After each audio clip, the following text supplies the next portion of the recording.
Ukiachana na stendi ya Magufuli, hivi ndio viashiria vitano ambavyo vitakuonyesha sasa upo katika jiji la Dar es Salaam. Namba 5, sanamu ya askari.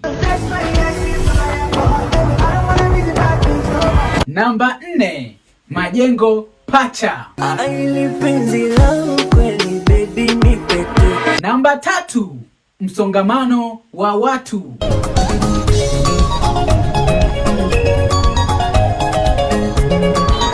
Namba 2, flyover Ubungo.